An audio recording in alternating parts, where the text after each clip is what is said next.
Not to disrespect the HQs, this car is just so much quicker. He will start further to the back, but Adam Ubergang, how dominant has he been there? The black Mazda, the Ubergang Transport-sponsored car. Pole position for this one once again. Robert Braun will line up alongside him. 36 cars have taken to the grid. This is the final race of the weekend. Shannon's Insurance presenting this, as they've done for many, many years here in the top end. The Shannon's Grid girls have cleared. The track is cleared. We're just waiting for the final few cars to take their position. Timmy Playford will start out of 3. Kroonsteiver out of 4. Barry Smith, the Northern Australian Motorsport Club president, starts out of 5. And Mark Jewell out of 6. Behind them, we'll find Terry Mason, Frank Panizza all the way from WA, Wayne Crystal, Michael Miller, host of West Aussies. That rounds out the top 10. They're all out there on the grid right now. Keep an eye out for that little Mazda of Ubergang, because even though he was winning the race comfortably yesterday, he decided that he'd just put on a show and get a little bit sideways. Fans have got the cameras ready on your PRG super screens. Green flag has been waved at the back. 5-second board beat held up. Final race of the weekend for our Shannon's Insurance Improved Production Commodore Cup at HQs is underway. It's a fairly good start from the front. We've got a car stalled further back. One of the Holdens. He gets going now, and mercifully no one runs into him. Plenty of wheel spin. He's punishing the car. That's Frank Panizza in the VE Commodore. As we thunder our way down this main straight on lap 1, Robert Braun challenging Ubergang. Kroonsteiver sticks the Mazda on the inside, trying to muscle his way into second position there, side by side as they come out. Kroonsteiver up on the curb, and Braun will drop back to 3rd here by the look of it. Yeah, Kroonsteiver going on down towards turn 5, which is where he made that mistake yesterday and slipped off the racetrack. Couldn't quite get second. Braun holds onto that position. The Mazda squirmy under brakes, but staying away from the white line, which is clever. That's what caught him out yesterday. Jason Wilson didn't get the start that he would have wanted, just like Frank Panizza. He struggled to get off the line, and he's only got around 3 cars so far as they head down towards turn 5. Leaders come out of turn 6 now. The drop down the hill. Ubergang already out to about 1.5 seconds. Kroonsteiver menacing the back of Braun, the Victorian, who's been very fast this weekend. Here's some action further back in the field with the 81 machine as we go back to our leaders through the Conoco-Phillips section, the turn 10 region, and drop down the hill. That's the battle between Braun and Kroonsteiver, who's sideways already. He did this yesterday, and he gathers that car awesomely, and he gets a run onto the main straight. Okay, BMW versus Mazda race in a straight line about 900 metres past the drag strip and all the way down to turn 1. Watch him go. It's the battle for second. The little yellow Mazda RX-7. Gee, that BMW's got some power in a straight line. I was backing the little rotor to get past him when he approached turn 1. Couldn't do so. And a bit of a turbo puff of smoke out the back of the RX-7. Looking further back for some of the big V8s and how they're faring in a straight line. Panizza's managed to put a little bit of a ding in the front of that bonnet. And where's our buddy Jason trying to pick his way through all of this sea of HQs? Tell you what, he's managed to get through a couple of them at the moment. He's up to 23rd, so he's already got 10 cars in a lap. A decent start. Here's Kroonsteiver on the back. I don't think he had the best run onto the main straight, Kroonsteiver, last time around there. And Braun driving defensively down to turn 6. Standing start time was 1:25.9 as he sticks the car. That was rather gentlemanlike for Braun, leaving the door open there. But he's going to have the better line as they run down. Ubergang, nearly 2 seconds clear down the road. This battle between Braun and Kroonsteiver heats up. Good battle this for second so far. They were giving each other a lot of racing room, like you mentioned. Very gentlemanly of Braun to open up the door so courteously like that. And also fair play from Kroonsteiver to not go completely bombing it up the inside and making contact. Very easy to do so down there at turn 6. We've nearly seen a fair few nudges down in that part of the world in the V8 supercars. That looks to be a better run out of turn 14 this time. So the little Mazda can stick it up behind the little BMW. Can it get much of a tow? Look at that BMW pulling away in a straight line. Lays down and boogies, doesn't it? Man. He can't make any impression down to run, so he's stronger. This is a better shot coming into one. Ubergang will lead him through. I can see Kroonsteiver trying to have a look down the inside. That's the next group of cars you'll see coming through. Second and third place. Behind them is Playford. Smith up to 5th. Jewell is 6th. Mason in 7th. And it's Crystal, Caligari who come through the field from yesterday's race, and Miller rounding out the 10. Jason, watch. He just passed another 3 cars in a straight line. So he's flying right now. I think he's up to 15th. We'll wait to see him where he slots in behind this corner here, because he was getting a couple more as he went on through. He's Pac-Manning through the field, isn't he? There's this battle between Kroonsteiver and Braun. I think the RX-7's got the advantage under brakes. He's good through here, isn't he? Yeah, but it doesn't mean anything, because the important thing is he's not faster in a straight line.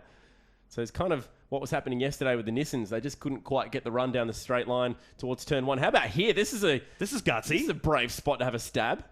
I think Braun just likes teasing him down here. He's doing the Garth Tander, leaving the door open and daring him to have a go. It's like hanging the fish over the side of the boat waiting for the shark to jump out, isn't it? Or crocodiles, as they're called up in this part of the world. They come on the main straight now to finish off lap number 3. 8 laps the distance thanks to Shannon's Insurance. 1:18.50 for Uber Gang. He continues to lead this motor race by 3.4 seconds. He's driving into the distance. If things go the same way, it'll be a clean sweep.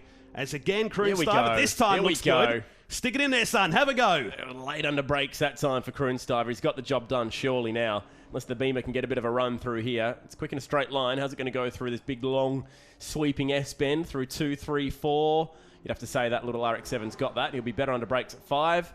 And finally, Kroonsteiber takes second position away, but he's got 3.2 seconds to make up to the man at front. Adam Uber Gang, who's been uber quick this weekend.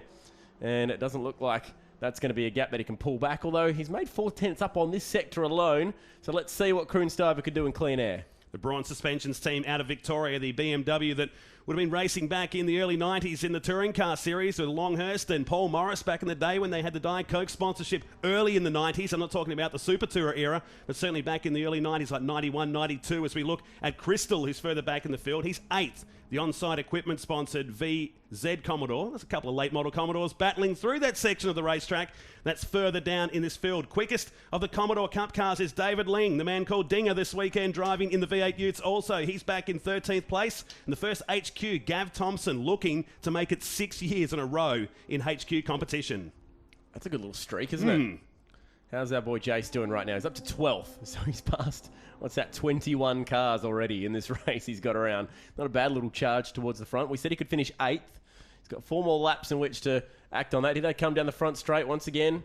Fastest part of the racetrack, 260 Ks in a V8 supercar. Not quite these speeds out of the improved production cars. He's got a bit of clean air all to himself. Here he goes, past the commentary box window. If he can get himself up to that battle, up in turn 1 right now, he might be able to get that 8th position we talked about, but there's a fair bit of real estate in between them. That is the battle for 8th. Caligari's the man in that Chad Nailon lucky spot at the moment. P8, he's got behind him Crystal and Miller fighting for that. That's the run down to turn 5.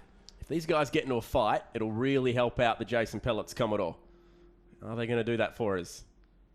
Loving the old Paul Romano paint job here. It's cool, isn't it? Very sweet. Just needs big 24 on the door. Went backwards in the race early on yesterday morning, fought his way back in race number 2. Last race for these guys as they head around this back section of the circuit.